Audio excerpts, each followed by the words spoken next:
Thank you, Mr. Knopper. I'd like to call to order the town council meeting on March the 6th, 2023, at the W.C. O'Neill Arena at 7 o'clock. This is for our regular council meeting for the month of March. So the first thing we have to look at is the recording of attendance. And Councillor Heenan is not here and the mayor is not here. Is that correct? Okay. So everybody else is here. Thank you. I would like to welcome and to recognize that we are on the unceded territory of the Beskotomakati people. The next thing is the approval of the agenda.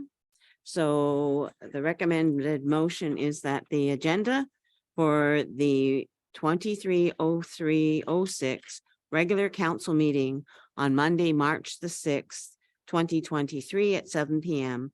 be approved as presented unless you have anything else to add. Your worship, CAO Spear noted to me that we do have to go into closed session. So We have to go in closed session yes, tonight? so I will make sure I get the exact section that we need to go into while we're working on this, but please note, we do have to go into closed session. Okay, there wasn't at the time, but that's just a minor addition. So I guess we call it a friendly amendment. So I need a mover for the acceptance of our agenda for this evening. Councillor Neal, sorry, and Councillor Mark Bennett. Councillor Bennett for second. Can I have all those in favor? Say aye. Contrary minded? So it's carried unanimously. Thank you.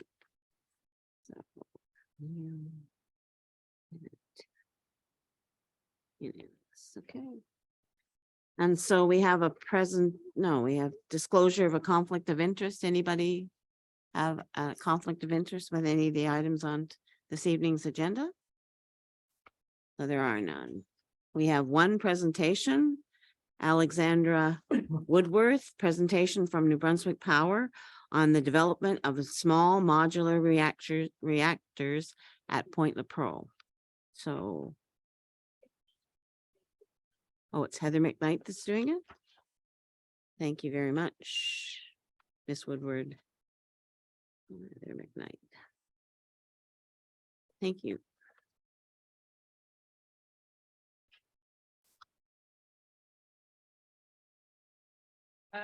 Evening, everyone. I might just give a quick introduction as to who I am. My name is Heather McKnight. I'm from St. Stephen originally, so I am local. I've spent the past 16, 17 years overseas working as an engineer, but last year I returned home.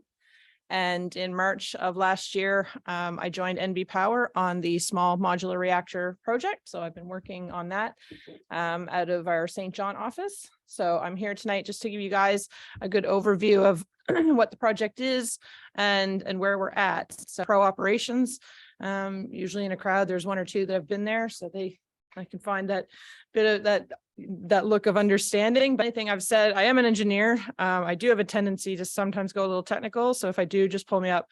Sorry, just give me 1 second. Just give me 1 second. I have to reset it. Okay, we'll have to stop for a second. Yeah, that's all right. Technical difficulties. But our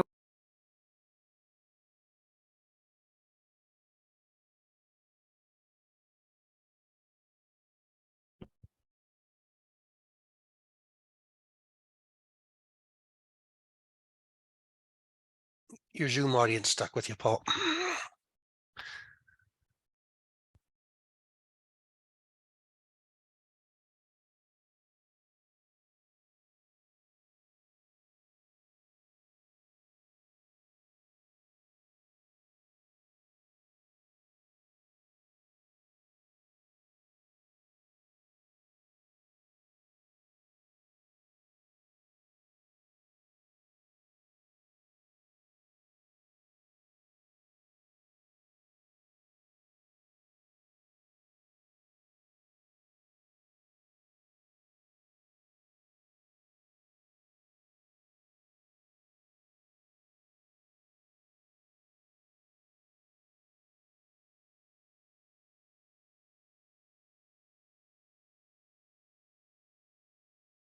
mix. It's not the sole solution, but it's definitely going to be something that helps us get there in addition to the other energy sources such as wind and solar. Energy security, that's a big thing now. We all see what's happening overseas. You've got a lot of volatility in other markets. So whether it's oil or gas, coal, these things that fuel some of our current power plants, prices go up. So, and then you have geopolitical considerations that are making it complicated. So what are we looking for? Energy security, and SMRs and nuclear in general provide that as well. Cost is a driver, and we'll speak to more about costs in a later slide. But obviously cost always is, floats to the top of all the concerns. What's it going to cost and so forth. But there are economic benefits to be had, both for Canada and New Brunswick in particular, if we seize on this opportunity, which we'll talk about. And an innovative mindset. So something to mention about SMRs, they're not your granddad's power plant. The ones that we're looking at for New Brunswick are quite different to the standard can-do water-cooled reactors. The ones we're looking at, and here, this is something to note that, Ontario Power Generation, or OPG, they're looking at getting an SMR off the ground very quickly. They're a couple of years ahead of us, but it's worth noting that the technology that they're going for is not the same as ours. We're aiming to be the first province to have what's called a Generation 4 reactor. So it's fundamentally different to the way a can-do reactor works. So I think we have a couple of slides that will explain that technology a little bit better. So next slide, please. So as I've mentioned, the big target 2050 net zero, nuclear is going to have to play a part in that, because we all know if there's one thing that isn't going down, it's electricity demand.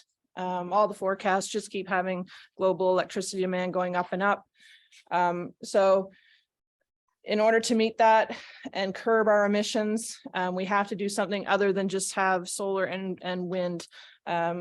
I'm not anti-solar or wind. I just don't believe that they're going to get us there all the way to net 50. You need solid baseload power that's emissions free, and that's what nuclear does for us. Next slide, please. So this slide gives a breakdown of NB Power's power generation mix. So at the moment, we're actually quite blessed in New Brunswick that of the 4,000 megawatts that we're mandated to provide at any given moment, and you'll notice there, February 4th, we had the highest peak demand that we've ever had in New Brunswick. That really cold snap we had, we were just under that. There it is, 3,432 megawatt. So at any given time, NB Power has to be able to provide 4,000 megawatts of power. Now, in New Brunswick, roughly half of that is already considered clean energy. New Brunswick, Canada in general, we have a lot of hydropower, which is great. But New Brunswick also has nuclear, wind, solar. We also import a bit from both Quebec as well as New England. We're linked into the New England transmission grid as well. So this is what we're trying to change. The roughly half of our power production, which comes from fossil fuels. So we have Belledune up north, Colson Cove next to St. John, Millbank and St. Rose, which I think are up in the Miramichi area.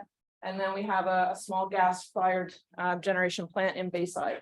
So fossil fuel, I think it's 2030 that we're phasing these out. So that gives us roughly 7-8 years time to replace it. Next slide, please. So here's NB Power's vision, New Brunswick's vision. To demonstrate these new reactor technologies at Point Lepreau. Point Lepreau is a very advantageous site. New Brunswick's an advantageous site for nuclear because we have a solid operating experience in nuclear. So we've got the expertise, we've got all the regulatory experience going forward, which really helps us. We're a nuclear familiar province, other provinces aren't. And that's actually a big factor for us because it puts us in pole position to be able to bring this project to fruition. So the thing about SMRs, small modular reactor, unlike big can-do units or other type of nuclear power plants, which are, just really, really large structures and so forth, small modular is exactly that. You get the size down. It's not the same megawatt power plant. It's quite a bit smaller. So we're targeting around 100 to 150 megawatt electric, the first unit. Point Lepreau, when it's going full out, we'll do about 700. So they're quite a bit smaller, but what that allows you to do is you can design it such that you can construct it in a modular fashion. You can almost construct a lot of it off site, and then you bring it to the site and you can assemble it there. So it makes for an easier, a faster, and over time, a much more economical way of building these. And just to give you an idea of when I say small, how small, there's a little bit of a running gag. You know, a lot of times you'll have, Americans describe things in the size of football pitches. Well, an SMR for us, the first one will be essentially half the size of the St. John Costco. So most people have been to a Costco, so they know roughly how big that building is. So if you can picture half that building, that's our 150 megawatt nuclear reactor. So as we look forward to the future and we start building more and more of them, so you guys may have heard rumblings or whisperings that there could be more potential to install nuclear up north in Belledune for hydrogen. And that's the other point worth making, is that these reactors aren't just targeted for power production. They're built such that you can use them in other industrial applications. So it really opens the economic opportunity to supply power or heat. Heat's a big one because a lot of industrial processes need steam, and they generate that steam. If you take the oil sands in Alberta, they generate that steam burning natural gas. So here you can actually put in a small nuclear reactor, small modular reactor, and generate that steam rather than burning fossil fuels. So other industries, chemical industries, mining industries, oil and gas industries, who are also looking to be part of that 2050 solution and wanting to go green, this is something that may help them as well. So whereas a couple of years ago, you'd attend a nuclear conference, you'd have 200 people. We had one last week in Ontario that were over 1,200. And it's not just nuclear people, it's industry people now. They see the opportunity and they're beginning to get interested in it. So it's really exciting. So we have an opportunity here in terms of fabrication, supply chain. I mean, it's likely you'd have bits and bobs coming from all over the world, depending on what the part is and whether, an industry is specialized in one jurisdiction over another. But the idea is you can take all the parts, bring them together, and then fabricate closer to the actual site. And if we can build that in New Brunswick, we have the potential to export that as well. Next slide, please. Next slide. Maybe. Uh-oh. No, just my mouse. Okay, so this is a good artist rendition of what an ARC facility would look like. So that rooftop there, that's roughly 8 meters tall. So it just gives you an idea that it's much, much shorter as well than when you drive to St. John, you see the big containment building of Point Lepreau. You probably wouldn't notice the rooftop of the SMR as you go by. It's not high enough. Key technical differences here. So when I say that it's a new technology, yes, it's a new technology, but more from the commercial standpoint, not so much from the actual technology standpoint, because this type of technology has been around for quite a while. And this reactor that ARC Clean Technology is designing and going to build is based mostly on the EBR-2 reactor that was operating, I think, since the 50s, and I think they shut it down in the 90s. So 30 years of solid operation there. This one is worth noting. It's a key difference as well. The CANDU reactor pretty much has a constant refueling cycle that happens online. It's very labor intensive. It's obviously you're having to transport fuel, handle fuel, store used fuel, and then ultimately put the waste fuel in the storage containers at site. The ARC 100 is designed such that you put the fuel rods in, you load in the fuel, it lasts for 20 years. You don't touch it. You leave it alone. So this is a major difference. So it's a much safer operation. You're not constantly in there removing and adding fuel rods the way you are with current technology. One of the other main differences with this technology is it's low pressure, right? So a lot of the systems at conventional nuclear power plants, they're under a higher pressure. So what that means is if you have a crack or a leaking flange, a lot more of the molecules, whether they're water or steam or whatever they are, can escape, whereas this is low pressure. So if there is something like a leaking flange, it doesn't actually poof out. It just sits there. So it's like, it's very, you know, like a Coke bottle. It's not under pressure. You give it a little shake, it goes everywhere, but there's no pressure in this reactor, so it doesn't do that. So this is a good picture of it. It's what's called a pool type reactor. So it's a big vessel pool. It's filled with liquid sodium. So that's the main difference. These are liquid sodium reactors. So it's filled with liquid sodium. The core sits within that. And as the core does its thing and produces heat, it circulates the sodium, gets it nice and hot. And then there's another heat transfer ring. And then after you get through that, this is where I get a bit technical trying to describe without a whiteboard. Then you get the steam generation. So there's the highest pressure system is actually in the steam, and the lowest pressure comes back to the vessel, which is where the containment is. So it's very difficult to actually get a release. I wish I did have a whiteboard. It's so much easier, but happy to come back. What else? So we've spoken about, the potential to actually build units in New Brunswick for other markets in Western Canada. 2030, we've got a slide on the schedule. And again, we've mentioned that it's not just nuclear power, it's other industrial processes. So they're taking note. So that's one of two. I think the next slide is the next reactor. Oh, no, sorry. So this is where we're currently at with the ARC 100. So we're in what's called a pre-project phase. So ARC are currently going through pre-licensing design cycles with the CNSC, the Canadian Nuclear Safety Commission. So this is it's a voluntary process, but it's very valuable because what it allows ARC to do is to get a lot of documentation, a lot of design documentation, a lot of safety documentation into the regulator. They start looking at it quite early. So this is prior to any of the licensing phases that come much later. So it's kind of getting ahead of the game essentially. So we will actually be submitting our license to prepare site, which is the first regulatory submission.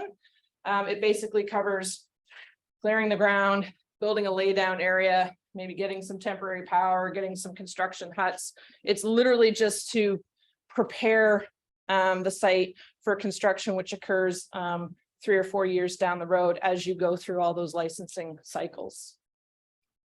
And once you submit that, it runs parallel with the environmental assessment. So that's literally the starting gun for the project phase.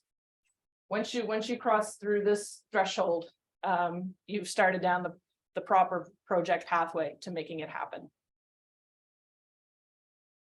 So when you do a license repair site, you have to undertake a whole swath of studies. Some of them are environmental, some of them are geotech, understanding, groundwater. You have to do all your studies that you understand what's happening in terms of, plants and animals and sea life, marine life, and you have to baseline all of that. You have to document it. And it's not just that, but it's also another study, which is called the sustainability and well-being. And this is really important because what this does is it also goes out into the community and it documents the current, what's happening economically, what's happening socially.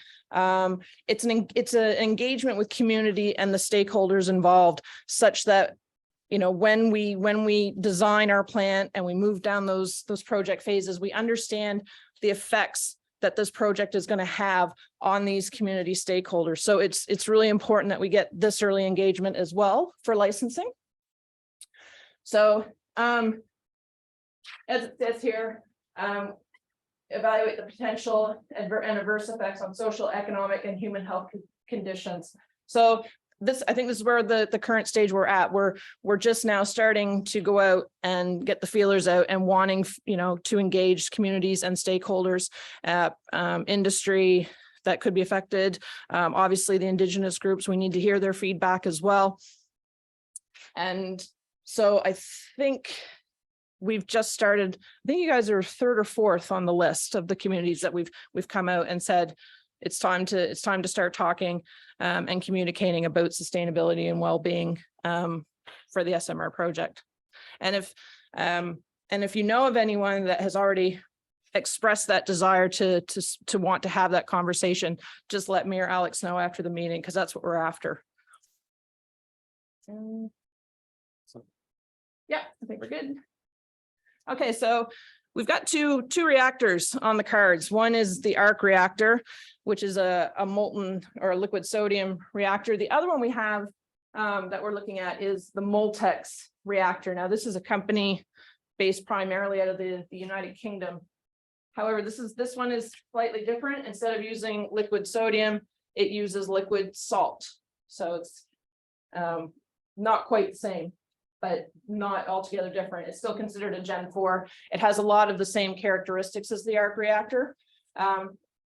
With this one, it's 2-ish years behind the arc reactor, but it's got, as I said, it's got a lot of the same characteristics. Now, what makes this one exciting is its ability to reprocess fuel. So when you have canisters of can-do fuel, you can actually, provided the composition of that fuel, you can give that information to a company like Moltex, and they can take that and design a facility such that they will use that. They'll work some chemistry magic that I don't understand because it's just way over my head. And then they'll use that as the fuel for their reactor. So the idea is there's a few canisters of can-do in Canada. So get a hold of that and start using that as fuel for these reactors. And then you just keep reprocessing it, which is brilliant. Really cool. Again, it's very nerdy, but if you really want to know, let me know and I can get you some info. Next slide, please. So yeah, they're a little further behind ARC. They're in the very prelim conceptual stages, but they are still starting to undertake those pre-licensing cycles with the CNSC.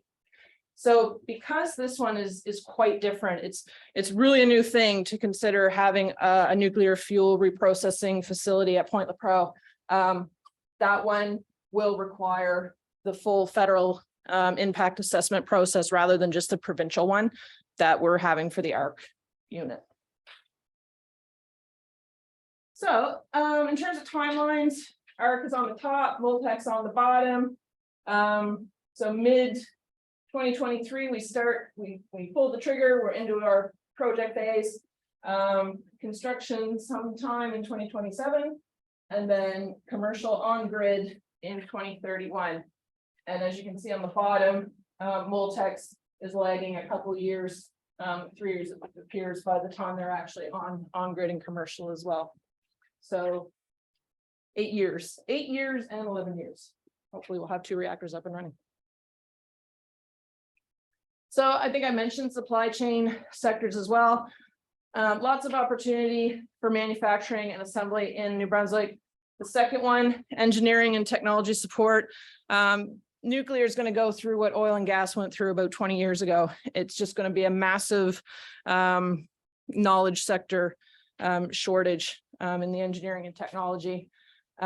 So when we think power plant, it's not just the people that can do real, tangible, cool things. It's also the knowledge sector. So lots of opportunity there.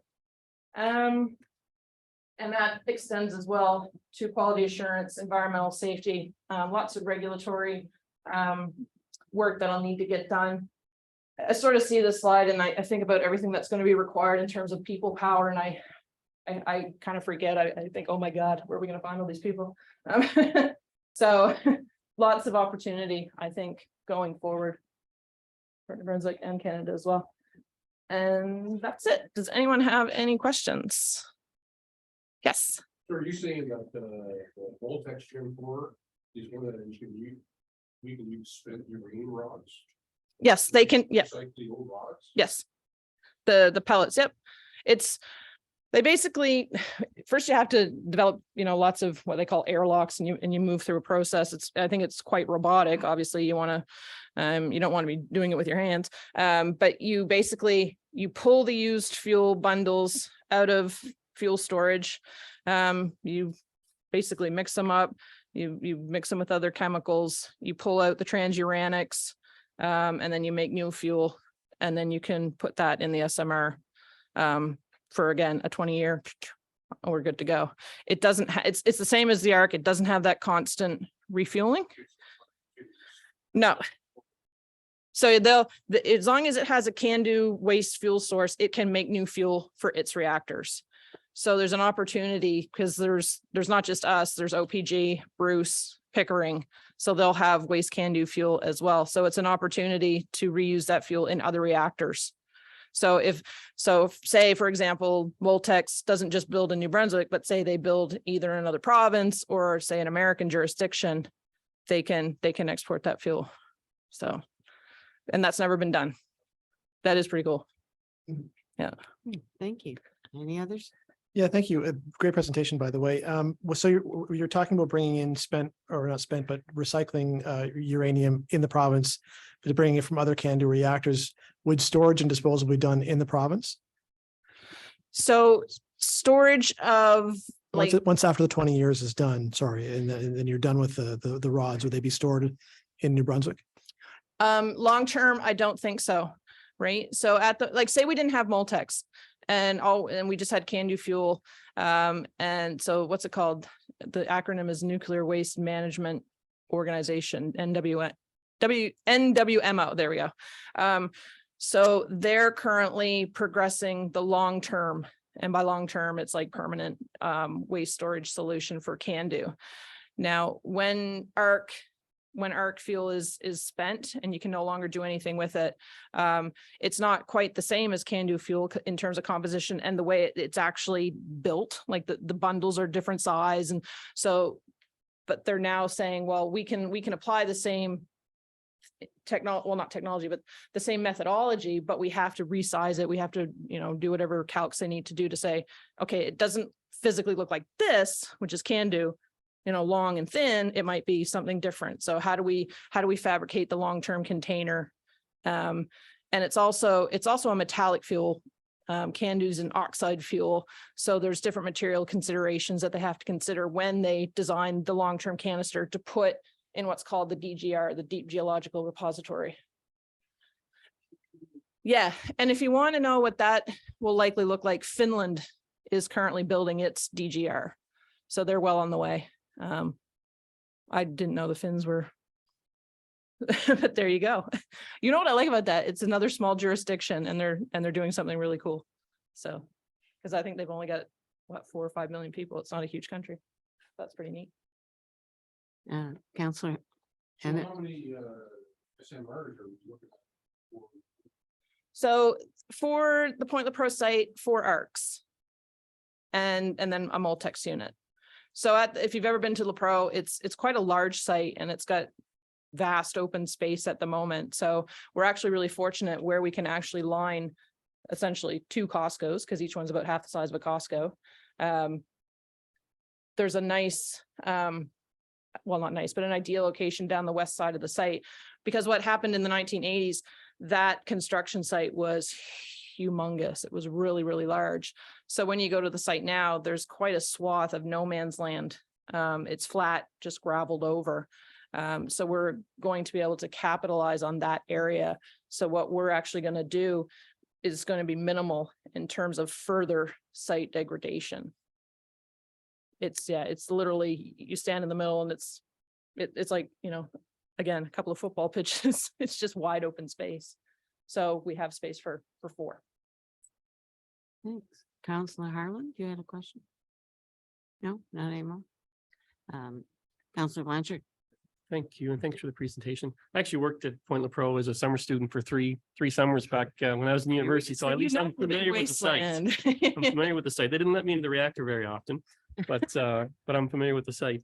And you may not be able to speak to this, but you did talk about the energy consumption and requirements not really going down. Obviously, they're probably going to go up, but I don't know. Are you able to speak to the energy efficiency programs that NB Power has sort of put in place to give an idea on sort of the uptake and what impact they've had on energy demands over the last, let's say, 10, 15 years? And I'm sort of thinking, can we get demand down? If we can get demand down, what's the requirement for new energy production, coming online? So not that I'm opposed to this by any stretch. I'm interested, especially the idea of recycling and reusing some of that fuel. I mean, we're still going to end up with essentially something that needs long-term storage in the end, even after the 20 years. the degradation and how does it compare to can-do fuel?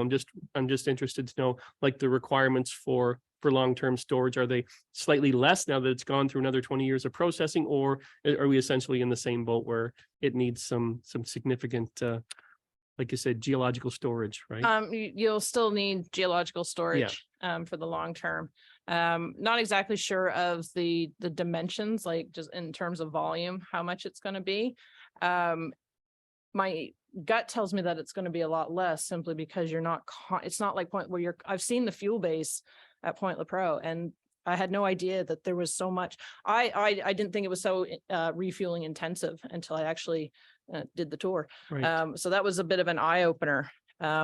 So if this vessel, it's roughly 5 meters tall and it's about 9 meters in diameter.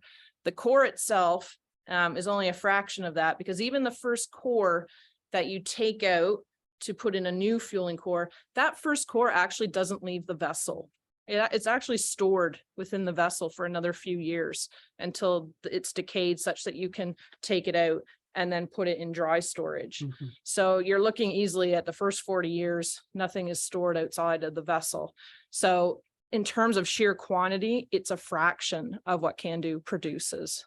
Yeah, So- I'm kind of sort of thinking along those lines too. Yeah. I've seen the images and the cameras and the shots from the cooling bays and all that Yeah. stuff. There's a lot of fuel. There's a lot of fuel. there, right? Yeah. So I was interested to see what kind of an impact that would have on Canada's overall, what we have stored right now Yeah. and are cooling right now, Yeah. and what kind of an impact that would have on. So overall, but- I mean, obviously Multex is a few years away. I actually think there's going to be a bit of a glut of used CANDU fuel. I think there's going to be more than what they'll be able to recycle and market elsewhere, simply because there is so much.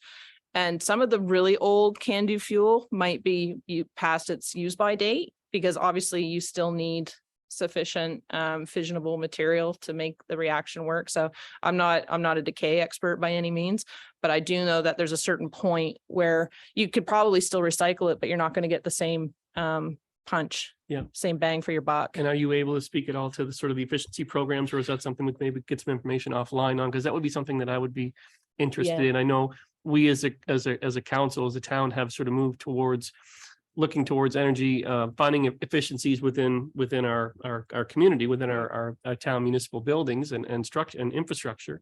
One of the solutions, one of the things that we did look at was solar production. And how we could sort of power or at least reduce some of our power costs and greenhouse gas emissions within the community as well.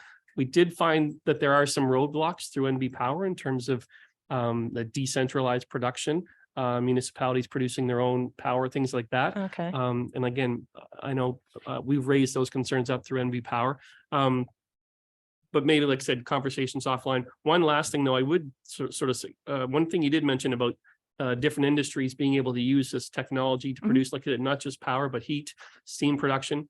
I just wonder about the implications of, like, how many small modular reactors are we talking about, popping up around the province to power different types of industry? Like there would have to be, I would think, some implications or maybe some concerns of multiple new reactors, nuclear reactors. Still, again, I get what they're doing, but hopefully there are other ways to produce other than nuclear. I think, we want to. Yeah, it's consider all, right? definitely not all going to happen by Tuesday. That's for Right, sure. Right.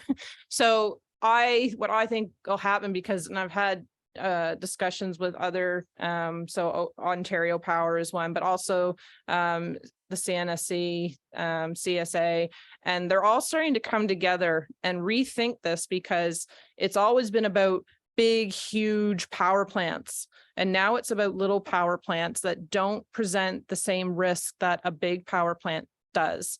Now, I'm not saying we're going to plonk one down in the middle of Toronto, but where you do have remote mines, remote sites, is it such that because the risk is less, it's not as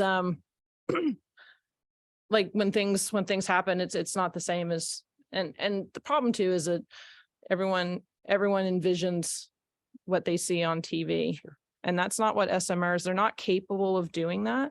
And it just comes back to the technology. It comes back to the fact that they're not under pressure. I can give the way I can explain it, it's really, really neat how it happens. So when people think of a nuclear reactor, they think of runaway radioactivity reactions and things getting out of control. And you're unable to cool the core, and it just starts to everyone's minds run wild. Well, what happens in this type of reactor, if your reactor starts to, the reactivity goes up, so it starts producing more heat on an atomic level, the fuel, it's like you can't see it, but the molecules spread apart, right? Now, the fundamental difference between a CANDU reactor and this one, a CANDU reactor, you have to have something that slows the molecules down so that they'll hit the fuel and do the reaction. In an SMR, at least this fuel, if your reaction starts increasing on that molecular, the molecules start to spread apart. This fuel needs neutrons going fast to hit it, but it can't. They sail right through because it's expanded on the atomic level. And when that happens, the reactor slows itself down. It will happen automatically. It's what one of the slides referred to as inherent safety. That's what we mean. It's really like, I don't know how you'd get it to go out of control. Yeah, no, I appreciate it. And my concerns are more in the production of the fuel and what's emitted during that process, and also long-term residuals in the storage, the spent fuel, things like that. Like those are the concerns that I have, less about, like, I'm confident in the safety, having sort of at least spent 3 summers there and speaking with the engineers, speaking with the people that are in charge. I feel like the safety measures are there. It's good, solid technology that can do.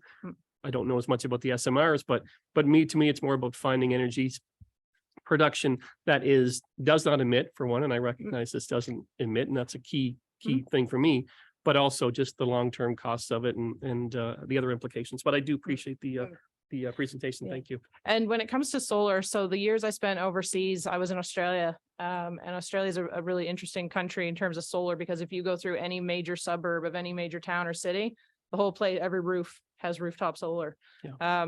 So I don't know what the rules are in terms of municipalities installing rooftop solar, but I'm looking at my house in St. George going, I get, in the summer, I get 12 hours of direct sunlight. Why do I not have solar panels on my house? So I'm a big fan of rooftop solar. Well, So we're looking at that. disagree with that position. They maybe kind of do, and that's part of the issue, right? There are some solution too, right? Yeah, It there has have to to be. There It have has to to be. There are some things that hold people back from that. I think there are processes that are out there that exist. Yeah. And I think we've been pushing NB Power to consider some other ways to open the door to people to sort of get in. Like the upfront costs for that solar are I think the drawbacks for a lot of people. Yeah. There are ways to get around those, and I think Yeah. we're hoping that NB Power will sort of come around, or the province will come around and make some changes to some legislation. make But it thank easier you. to do. Thank you. Yeah. I won't take up any more time. Yeah, I've got a couple of answers for you. My name is Bob Scott, Director of Government Relations, Stakeholder Engagement. Excuse me, could you go to the microphone, please? Thank you very much. Sorry, but just so that we can be heard. But first of all, the program that we launched on September 28th with respect to the heat pumps, obviously didn't take us 12 days before we were basically had everybody that we could possibly get into the program. And now we're going to keep it going. I mean, it's like 5.5 months in, but we're going to keep that going because baseboard heating is our worst enemy, as you probably know. And these heat pumps, mini splits, basically are a lot better for everybody. Takes down our peaks. And she talked about the situation we had with 3,400 and some odd megawatts that we were kicking out back on February the 5th.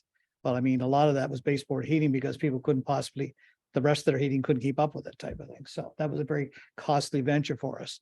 Now, as far as solar goes, probably nobody in this province knows about this other than the place where it actually happens. We just opened a solar farm and we went online last Tuesday in Shediac.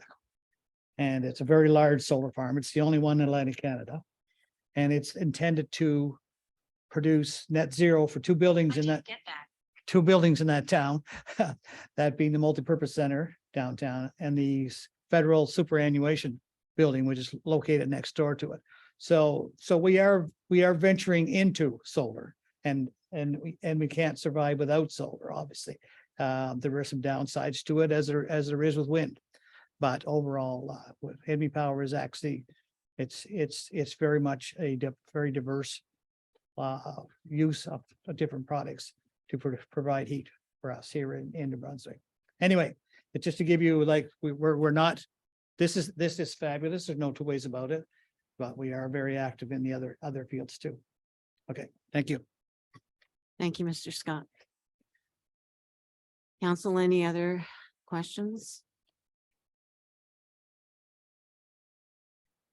No? I thank you for a wonderful presentation. Very informative and very knowledgeable for, well, at least for me, I'm sure. Great wealth of knowledge there. So thank you very much for doing that. And for coming.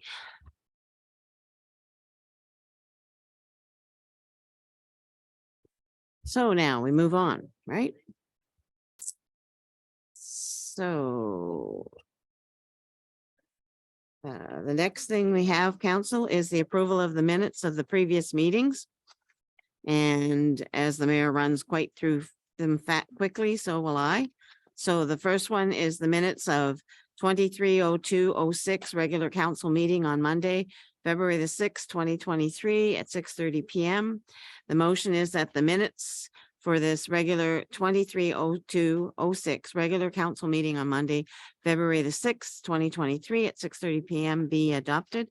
So I need a first person. Councillor Bennett, seconder, Councillor Hurdle. Is there any additions or anything, omissions? Okay, here's the question. All those in favor of accepting the minutes for the 23:02:06 regular council meeting on February the 6th, 2023, say aye. Aye. Contrary minded? Carried unanimously. All right, moving right along. Minutes of the 23:02:21 regular council meeting on Tuesday, February the 21st, 2023 at 6:30 PM. That the minutes of the 23:02:21 regular council meeting on Tuesday, February 21st, 2023 at 6:30 PM be adopted. And I need a firster.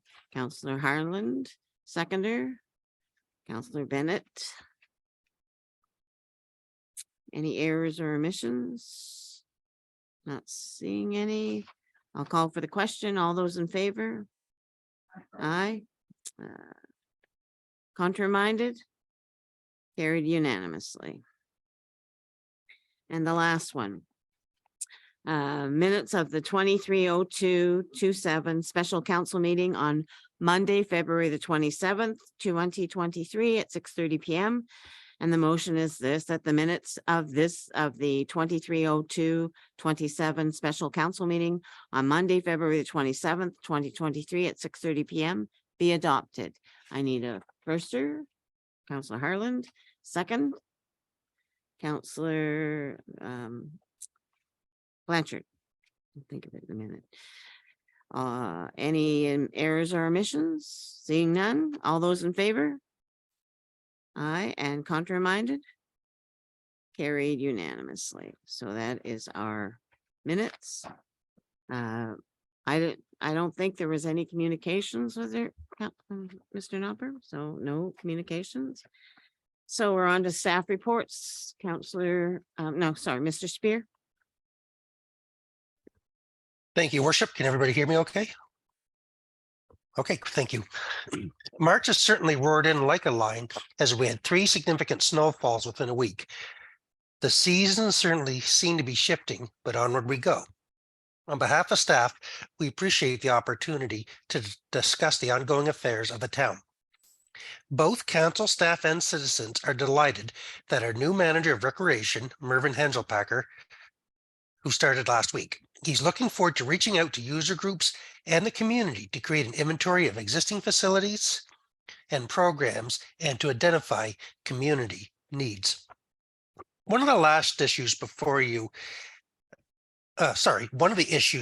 is a visioning exercise for the Charlotte County Courthouse.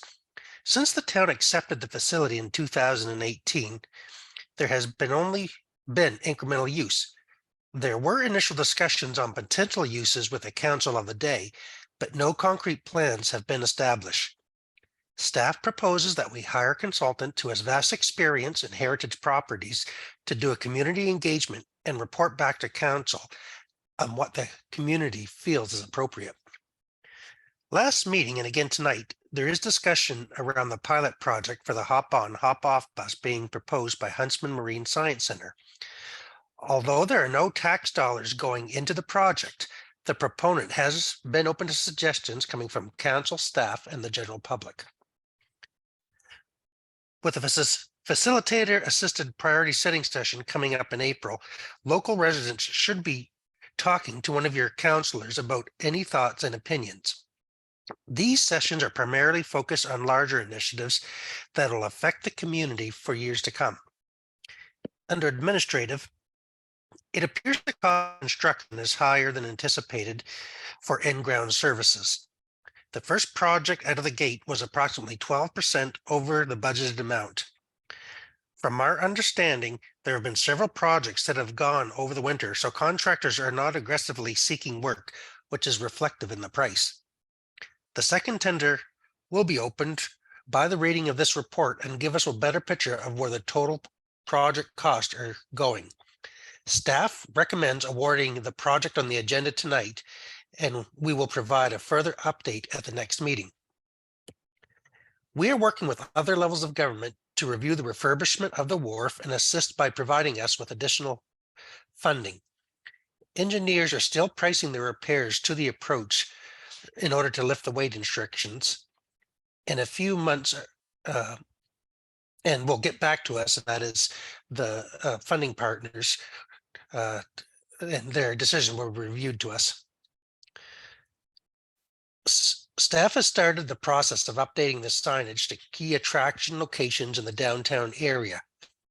We are reviewing it in-house and will forward it to key stakeholder groups for further input. That said, we would like to wrap this process up by late March so we can get the signs ordered and installed by the Victoria Day weekend. One of our staff who is replacing water meters is out for several weeks to several months due to an injury. Public Works is assisting, but with the recent snow, they can spare few bodies. We were hoping to do consumption billing this fall, but it may be delayed until next spring. In order to start it, the starting value of the meters needs to be read this March and April. One of the initiatives we undertook a couple of years ago is to come up with a community energy strategy under Quest Canada Accelerator program. They are finalizing an economic impact assessment document, and then we'll be able to present the final document in the spring to council. On a side note, one of the projects that I've been involved in is testing a new budget portal that will allow the electronic submission of documents to the government of New Brunswick and should eventually allow for better data gathering and comparisons. There are 20 to 25 individuals involved in the project on behalf of the government of New Brunswick, with the hopes of having it live this fall. The actual portal will only used by staff, but will produce reports and hopefully increase productivity for treasurers and their staff. Services.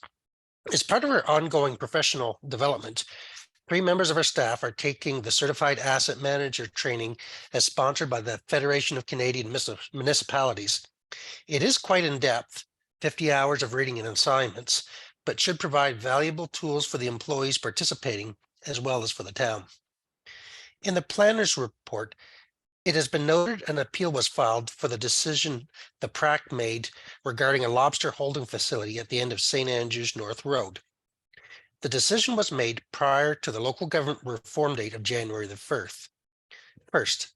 It needs to be noted that the planner's responsibility is to rationalize the decision of the PRAC. We have not been asked about council's position, but normally you try to keep out of the decisions of the planning committee.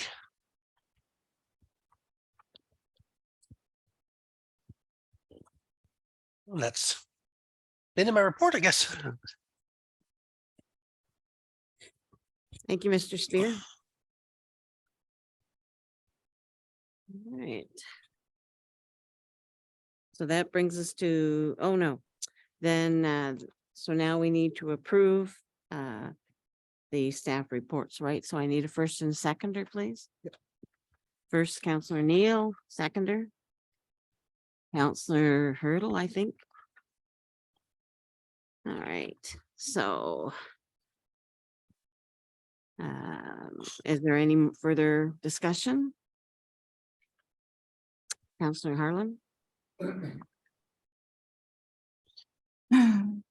So Chris, just to clarify, although that's the planner's responsibility to rationalize the decision of PrAC, and normally council doesn't get involved in the decisions, does that preclude us from being involved? Can we, so my concern is that this decision was made 2 months prior to reform. And it has huge impacts for our residents. So is there an ability for us to weigh in this discussion, to have some input, to express some concerns, to talk to our residents? I'll have to review because it's an unusual situation. The primary reason councils don't normally get involved is because they're appointing the body itself. And so it creates issues between council and the board if they're politically interfering in something that's supposed to be a technical advisory body. But this is a special circumstance. As opposed to the process that the PrAC would have gone through, which is open discussion, the appeals board tends to be just between the proponent, the people making the appeal, and the planners who are just discussing what was brought up at the meeting. I honestly can't answer whether or not how you'd communicate it, but I think if council wants to discuss it in the short term, that we at next meeting, for instance, that we could at least get ready and talk to the planners if they could, a letter could be supplied by us.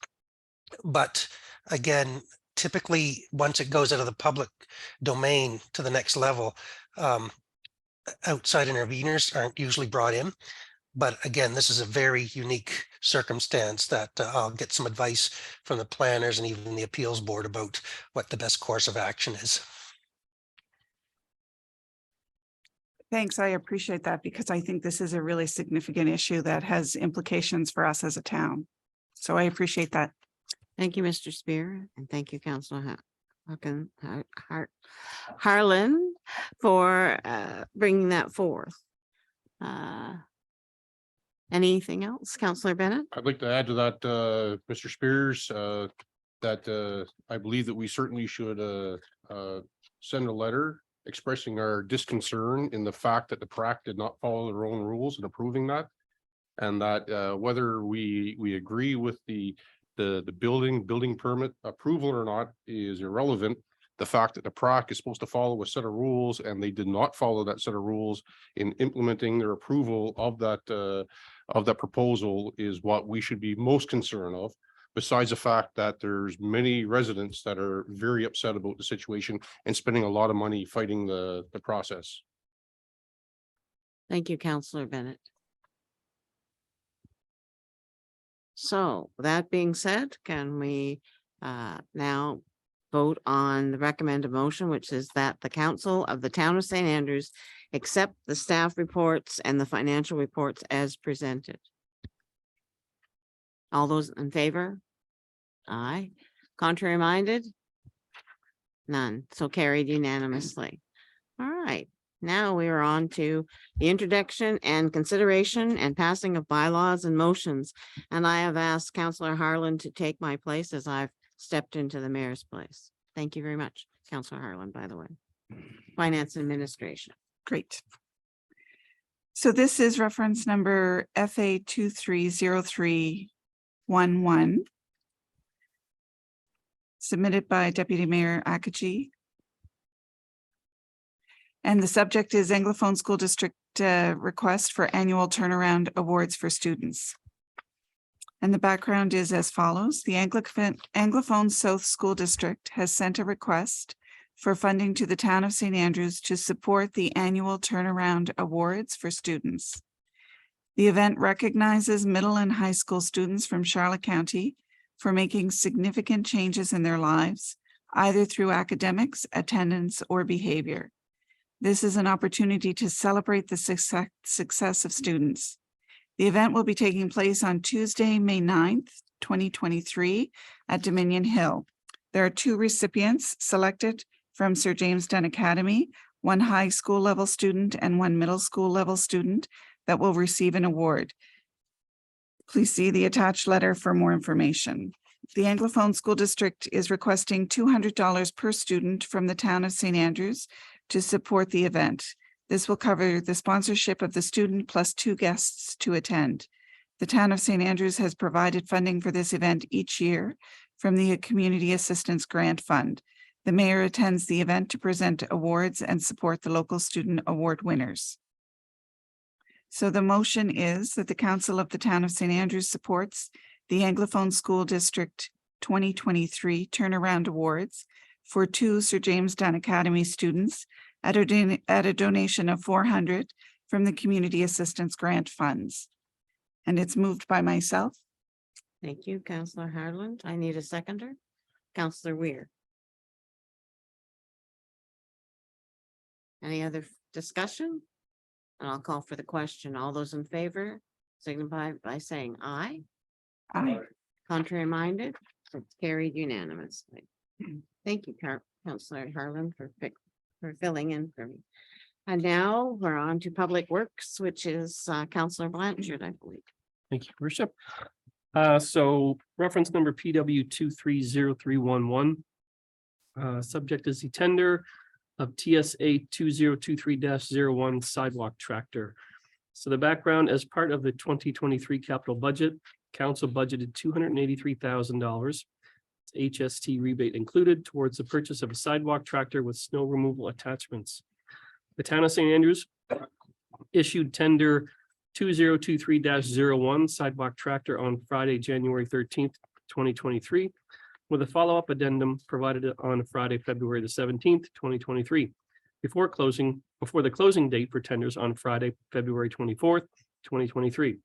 Although we had 3 tender submissions, 2 of them did not meet the conditions of the tender and had to be rejected. The remaining tender by Saunders Equipment Limited has a submitted price of $214,789, $214,789.50 after trade-in plus HST. This tender is below budget. Staff recommends awarding tender TSA 2023-01 sidewalk tractor to Saunders Equipment Limited.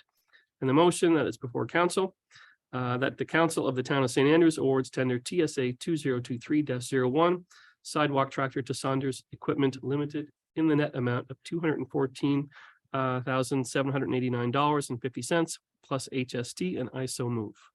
Thank you, Councillor Blanchard. I need a second. Councillor Neal.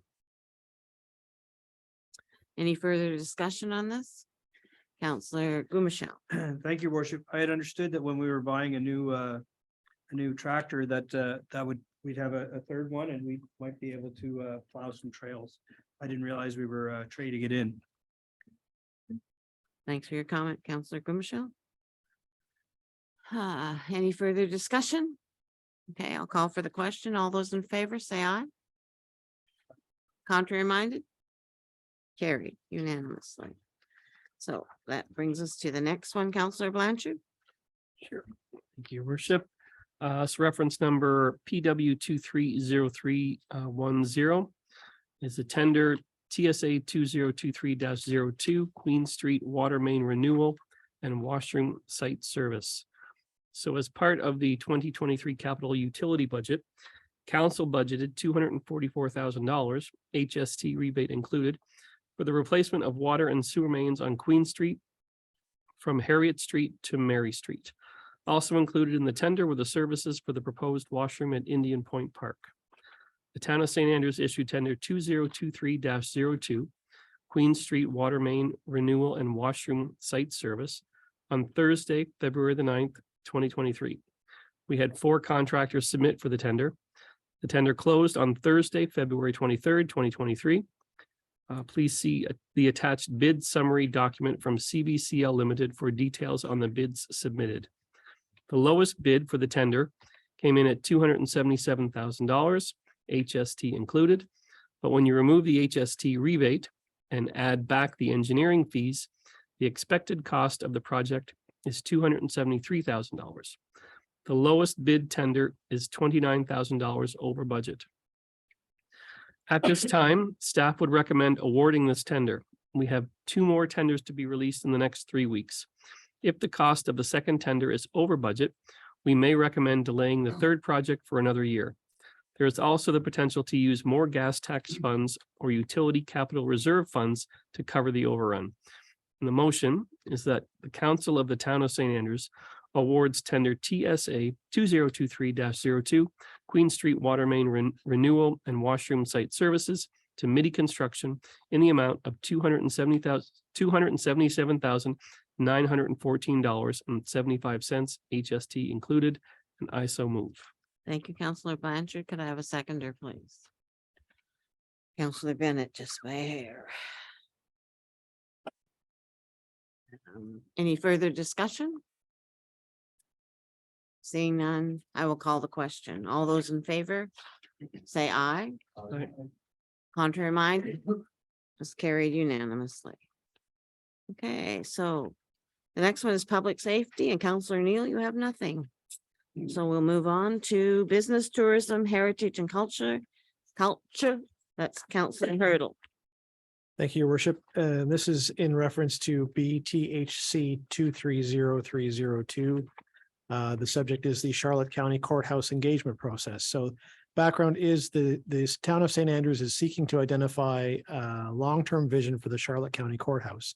Due to the limited use of the facility and the ongoing costs associated, council should determine the public's input on the future of these facilities. To accomplish this task, staff is recommending the hiring of William Bill Hicks of Broken Shovel Consulting to lead and conduct the visioning exercise. Mr. Hicks has an extensive background in heritage facilities and management, including being the director of the heritage branch of the government of New Brunswick and the chief executive officer of the New Brunswick Museum. Please see the attached staff report and background information on the proposed consultant. Staff is seeking council's approval to move forward with the visioning exercise. As this project is unbudgeted for 2023, funds can come from the initial grant given to the town to help offset the costs of the property. And the motion before us is that the council of the town of St. Andrews approves the hiring of William Hicks of Broken Shovel Consulting to conduct a visioning exercise for the Charlotte County Courthouse at a cost of $7,000, with funds to come from the initial grant provided by the province of New Brunswick. And I so move. Thank you, Councillor Hurdle. Do I have a seconder, please? Councillor Gomichelle. Any further discussion, council? Councillor Harlan?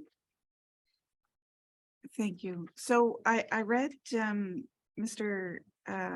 Hicks's resume, and I agree, he certainly seems to have an extensive resume. But are we aware of any consulting that he's done in the past? Because this seems to be a more specific skill set. And I having used consultants before, I'm just hoping that we're going to be sure we're going to get a product at the end. Mr. Spear, can you respond? Yeah, so Mr. Hicks has actively, since his retirement from the provincial civil service, has been doing consulting. To be perfectly honest, I've used him or I've had dealings with him, so I have full confidence in him, but I didn't follow up with any of his clients to see their satisfaction. I do know that some local communities are currently using him and that he's actually has a project ongoing in the town of St. Andrews outside of us. Okay. So if council wishes to table it, I can do a little more digging. I appreciate that and get back to you on some references and things if you like. I'm comfortable with that. If you are aware of other projects that he's been involved in from a consulting perspective, I'm comfortable with that. Okay, thank you. Thank you both. Councillor Hurdle? I would actually move to table this, just if I could see some more experience from a consultant point of view and some feedback, especially since he's asking for funds upfront. I think it would behoove us just to make sure that there is a track record of success. This is a sensitive building with a lot of heritage and importance for the community. I want to make sure that it's done properly. Thank you. Thank you, Counselor Hurdle. So, do we finish this motion? Do we table it first? I You're- think- Seconder for the Okay, table. we have a seconder, Counselor Go Michelle. You missed it. No, you need a seconder for the motion. Oh, to for table. the table So motion, Counselor sorry. Hurdle's So motions- Counselor Hurdle has motion to table this. I need a seconder. Sorry, Council. Counselor Bennett. Any further discussion about tabling it? That's one we have to vote on first, correct? All right, so to table it, all those in favor, say aye. 1, 2, 3, 4, 5, 6. Carried unanimously. So this is tabled. Do we need to do this other motion because this has been tabled? No, you were. Oh, I'm sorry, Yep. contrary minded. Yep. Counselor Blanchard. Sorry, I missed you. I didn't look to my left. Okay, hold on, contrary. Counselor Van, so, but still carried, not unanimously, but 6-1, correct? No, 1, 2, 3, 4, 5, 6, yeah, 6-1. Thank you. All right. Blanchard, all right. Thank you, council, and we have one more left. That's Counselor Go Michelle. Thank you, worship. Best for last. Oh, Your worship, you still have section 2 of the Sorry. update on the Huntsman Marine. Oh, I skipped that too. So Counselor Hurdle, you have a second part, the update of the Huntsman. page. In there. You're looking at 86. 87. I don't have it on mine. My It should be package. page 86 and 87. That should be in your package. 86. Oh, yes, it is. Sorry. There's no motion with this council. It's just a discussion report for you. Okay, It's on the hop on, hop off bus. about the hop on, hop off bus. So Counselor, Mr. Knopper, would you like to speak on this on behalf Sure, of Sure, Counselor your Hurdle? worship. So Thank you very much. staff did meet with the representatives of the Huntsman Marine Science Center last week in discussions based on the council feedback and some public feedback that came in as well. As you see, you have been presented with a new option of a concept of their route. What they are proposing now, instead of going up through the residential area along Montague Street, they're actually prepared to go along Water Street and have actually 2 stops that are proposed. So they are listed there. One is they're still working with the TALB at this point for some funding to do a stop near Elizabeth Street Pocket Park, but then they are looking to have a stop at the other end near Princess Royal Street. So that would give 2 stops at either end of the historic business district while still maintaining the rest of the route that was presented. So they did take the feedback from council on that and added actually a couple of spots. So that really focused in the downtown. And then to note, council asked for some information back on data gathering. So they are going to have a clicker system in place that'll measure number of riders. Now, not necessarily residents versus tourist riders, but they are prepared to work with us to do a survey out to see what other information we can get and feedback on the bus program and service. And then financials council asked about. So explained in the report there, you can see that the project's basically a $5,000 project for the 28 days of service that that the bus would be operational. They'd be operating 12 p.m. to 5 p.m. July and August, Thursday, Fridays and Saturdays. And then so subsequently, they asked all the major players that are participating to basically take a quarter, if not a little bit more of the chunk to make it happen. As well as noted in the report that the bus that the Huntsman has, this doesn't actually talk about their cost of the financials of the bus, the full maintenance of it and everything like that, which is part of their business model because they're trying to drive business to them. So they understand that process and we're open to running and operating this as with partners. So you've got the Huntsman Marine Science Center, Kingsbury Garden, Algonquin Hotel, the Kiwanis Club of St. Andrews, explore St. Andrews potential by looking like it's positive in that way. And then as always, there's no tax dollars going into this. It's a lot of it's through them. Even the Huntsman said they would be willing to purchase the signs. It's more staff working with council on getting bus stops into the bylaws, and then basically subsequently getting the stops put in place. So from all intents and purposes, that was the information that council wanted back prior to moving forward with the hop on, hop off. So back to you, council, unless CAO Spear, you've got any you. follow-up. Thank you, Mr. Knopper. CAO Spear, do you have something to add? No, I'd just like to reiterate too, that's only running 3 to 4 days a week and for 4 to 5 hours a day. So there's a question about would it impede traffic and stuff. So it's very much a pilot project in year 1 with a limited use. So we'll be happy to see the intake and the number of residents before potentially expanding it or even expanding the model to become as much a public transportation hub as it is right now, kind of the movement of tourist hub in its initial plan by the Huntsman. So I have a question, but council, do you have any questions? Councillor Gomichelle? Just one thing that jumps out is it starts on Thursdays at noon and that seems a little late for the market. If hoping if they started out a little earlier in the day, it'd probably be better for everyone. Council, Councilor- just on that, so they noted to us that a lot of their summer programming, the transportation is used on other days to take students to other sectors, and the times that they indicated to us that they had the bus available were the Thursday, Friday, and Saturday. So hard to argue when it's their business model. And but we did present, but I will note that multiple submissions have come in, not just for other days, but for longer into the evenings for other routes and locations. So I think there's a buzz in the community about it, and it's going to be interesting to see how well the pilot takes over for the community. Okay, any other counselor? I have a question. Are we able to see this bus? Like, you tell us it's 11 passenger bus. I'd like to see it, physically see it. Is it here? Is it at Huntsman? It's Are at we the- able to go visit? What is it? It's at the Huntsman, and I'm sure we can arrange a viewing for council to see the bus. Is it wheelchair accessible or not? To my knowledge, not wheelchair Okay, accessible. thank you. That's the other question I had. Councillor Blanchard. Thank you, Worship. Just to town staff, have you had the opportunity yet then, or are you able to sort of look in? I know we talked about funding dollars from either provincial or federally for rural municipalities or just for transportation in general.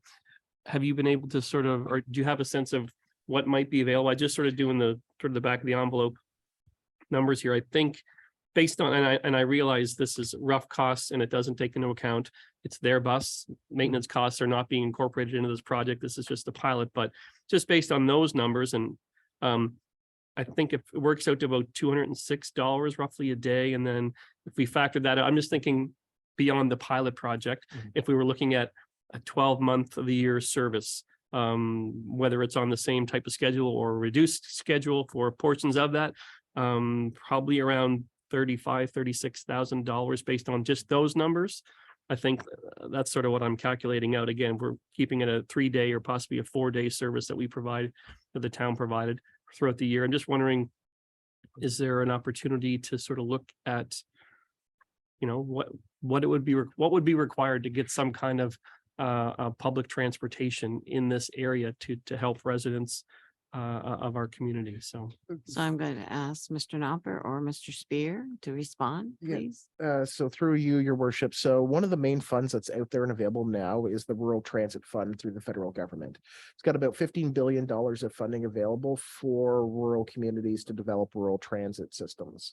Now, if that's a strategy that council wants us to pursue, like I've read up on the grant and understand the processes of what needs to be applied. So as well, to give you an idea, the Rural Transit Fund was how the Eastern Charlotte Waterway was able to get their Project Village vehicles from that, and they got almost a $500,000 grant. So, and that was for over a 5-year period, if I'm not mistaken. So there are opportunities based on what the federal government has out there right now for rural transit. I haven't looked at from a provincial standpoint from what RDC might have to subsequently support programs like that, but at least there is a federal pot of money that could be looked at if that is a priority of council. Okay, thank you, Mr. Council Blanchard. No, I think that's it. Like I said, it would make sense for this council to sort of consider what we would like to see in the community. Obviously some public consultation would be nice as well, just to get a sense of what the community needs are. But knowing that that pot of money is there and there are some options perhaps available to us, I think that would be good going forward. Perhaps our strategic planning session would be an opportunity to put out some ideas. And Thank you, if your Council. worship. Oh, if- yes. Sorry, if I may too, I just want to remind everybody that one of the new pillars of the RSC is a public transportation committee that's just getting underway. And I know we talk about all this money, but for a town our size, the reality of big dollars investments coming in to run our own bus are probably minimal. So I think it's important that we collaborate with other communities to find a model that will support as many as we can in the region. But it's also an opportunity to collaborate on funding to look at these studies and try to find out how we can make this model work for the benefit of many people.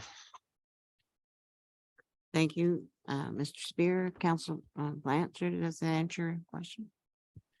Councillor Bennett, So I sorry. just want to let council know, just today, Mr. Nopper forwarded me an invitation to attend a conference in Fredericton on the 23rd and 24th of March on public transportation. So I registered for that symposium today. Once that's over, I will present a report to council on all the subjects that you're talking about now are all topics for the symposium. So I'll report after the conference is over. Thank you, Councillor Bennett. Thank you, Mr. Nopper. Okay, so now Councillor Gumashal. Thank you. Try again. Take two. Last thing on the agenda tonight is RCS 230306 submitted by myself, and the subject is the appointment of manager of recreation for the town of St. Andrews. And the background reads: staff and council have completed the hiring process to fill the new position of manager of recreation for the town of St. Andrews. We are proud to introduce Mr. Mervyn Henselpacker as the new manager of recreation. Mr. Henselpacker has a strong background in developing programming, event hosting, and customer service. His most recent role was working as a program coordinator at the YMCA of Greater St. John, Blacks Harbor Division. As part of the municipal process, council can appoint Mr. Henselpacker to the position of manager of recreation. He has started his position with the town as of Monday, February 27th, 2023. And the motion is that the council of the town of St. Andrews appoints Mr. Mervyn Henselpacker as the manager of recreation for the town of St. Andrews. Moved by myself. Thank you, Councillor Gumashal, seconded by Councillor Weir. Further discussion, council? I hope he stays longer than 60 days. Somebody nail his feet to the floor. Okay, I'll ask for the question then. All those in favor say aye.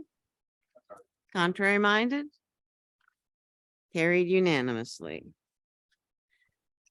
So council, that brings us to new business. Oh, there's no planning and economic development. Councillor Heenan, he got off lightly this week.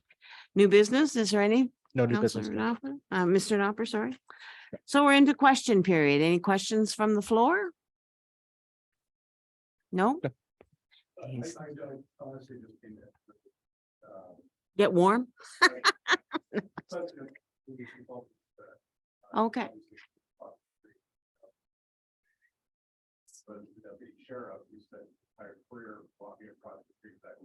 Mhm. I'm glad that you asked a few more questions on it. I have heard that.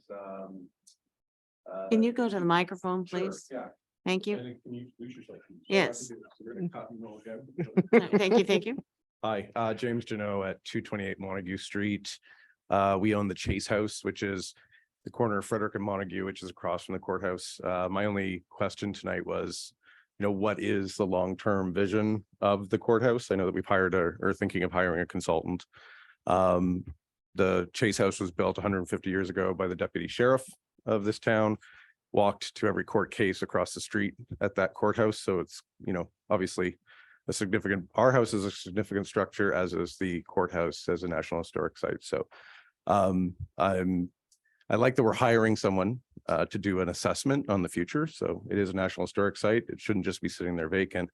But do we have an idea on what the outcomes of such a study will be? I guess is my question. Mr. Spear, or Mr. Knopper, do you have a response? Yeah, it's the purpose of the study, Mr. Journeau, is to figure out what the community is willing to accept. It isn't for them to come in and dictate what they think it should be for. It's to sit with the community and see what the vision internally is. And we've tried to do that exercise in the past with little success. And so we're looking for someone to come in as a consultant who can organize it, that hopefully there'll be a strong opinion provided of what direction council should go and the steps to get there. Okay, great. And I will say, my knowledge is he is a new consultant, but I sit on the board at King's Landing with a colleague of his, and I did ask the question when I saw this. Wonderful. And she gave him glowing reviews. He is quite, knowledgeable and dedicated to heritage preservation and knowledgeable. I don't know what his consulting history is, but I just wanted to share that. So Thank you anyway, very much for sharing okay, that. thank you very much. Wonderful knowledge. Thank you, and thank you for being here tonight. Any questions from the computer? For those in attendance on Zoom, do you have any questions for council on tonight's agenda? Please raise your hand. Last call. If you have a question for council, please raise your hand. Good to go with no.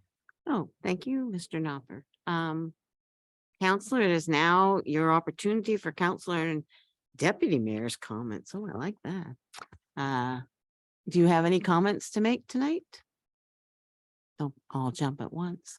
All right, I do. The mayor's in Florida, so I'm glad he's finally taken a week off and allowed me the opportunity to be your mayor tonight. So thank you, unless he's on the phone watching and he's not supposed to be. I want to wish everybody a happy St. Patrick's Day, because we won't be meeting on TV to say hello. And I'd like to thank the SJDA school for hosting a Kairos blanket exercise for students, which will be on March 17th. I have an elder that's coming from Pabonneau First Nations, Constance, and we are going to do the Kairos blanket exercise for the students of grade 9 through 12.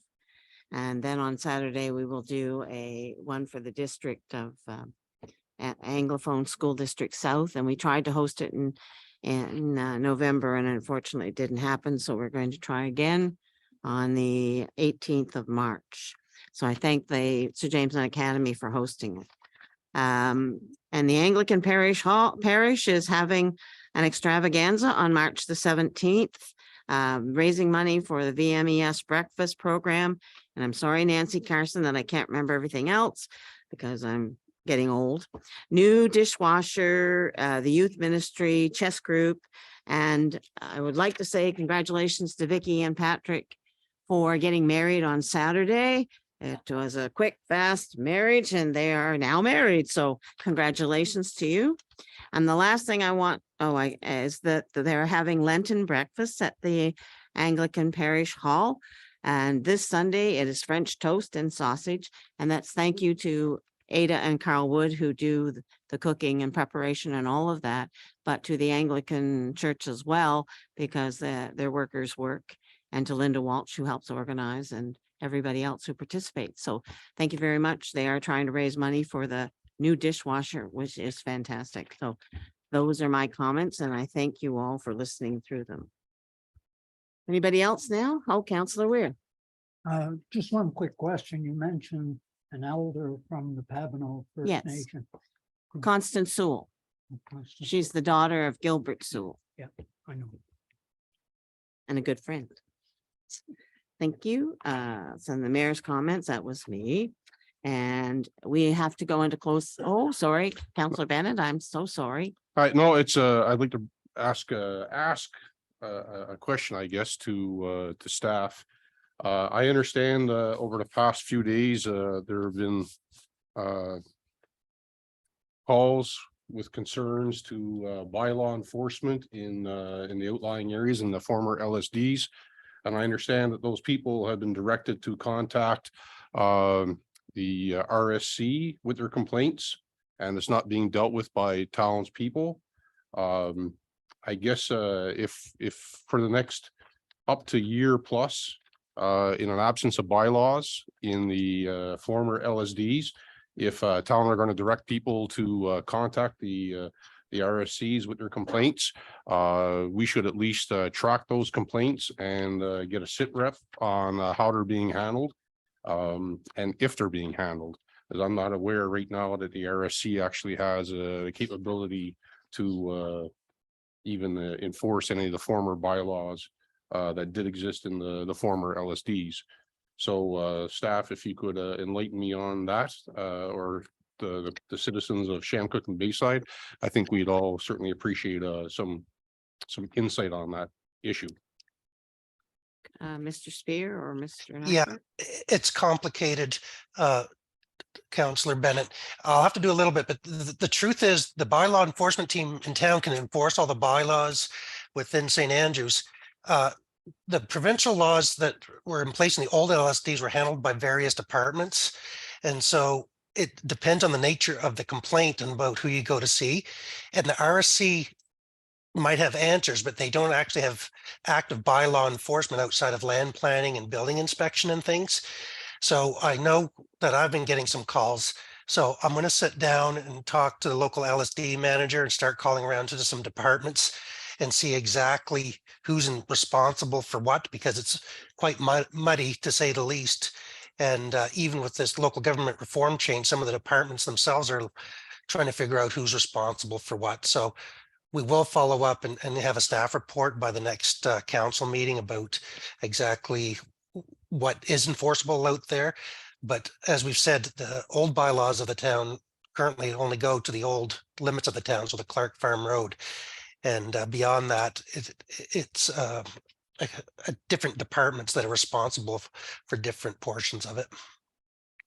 Thank you, Mr. Spear. Is that answer? Thank you, Mr. Spears. But I do want to point out for someone who just got my tax bill in the mail today, on the heading, it actually says St. Andrews. And I understand that that's not your doing, but for all the citizens who this week open up their tax bills and see the headline of being titled St. Andrews, we can certainly expect that any comments or concerns are going to be headed to town office, the town people, yourself and Mr. Knopper there. So we certainly have to have a means to deal with the citizens that have a problem. Thank you. Thank you, Councillor Bennett. Thank you, Mr. Spear. We have to move into closed session, so I need to know the numbers. I didn't have it before. Do you have it? If You want to you're- read if it your worship, yourself? if you're good, I'll read just the motion. Thank you and then very we can Go much. from there. So at 8:25 PM, that council moves into closed session as per section 68(1)J, labor and employment matters, including the negotiation of collective agreements. Thank you. I need a first and a seconder. First, Councillor Neal, seconder, Councillor Blanchard. And here's the question. All those in favor, say aye. So that's carried unanimously, and so we are into closed session. We'll give the people a few minutes to clear out. That would be CHCO TV. Thank you very much, CHCO TV, for covering. Go ahead. So at 9:13 PM, we're coming out of closed session. I need a first and a seconder. First, Councillor Hyman and Councillor Bennett. Ready for the question? All those in favor? Say aye. Aye. Carried unanimous, contrary minded? Carried unanimously. And now we need a motion to adjourn. Councillor Neal and Councillor Blanchard, Oh, I'm waiting. they're fighting for it. I know she couldn't do it, so. Thanks, Call your everybody. question. We'll talk to you soon. Thank you very much. Oh, your question? Oh. Kate, you have to call the Oh, I have question. to call the question. Sorry, all those in favor? Yeah. Motion. Contrary minded? I don't think there'd be anybody. Carried Adjourn. unanimously at whatever time, 9:14.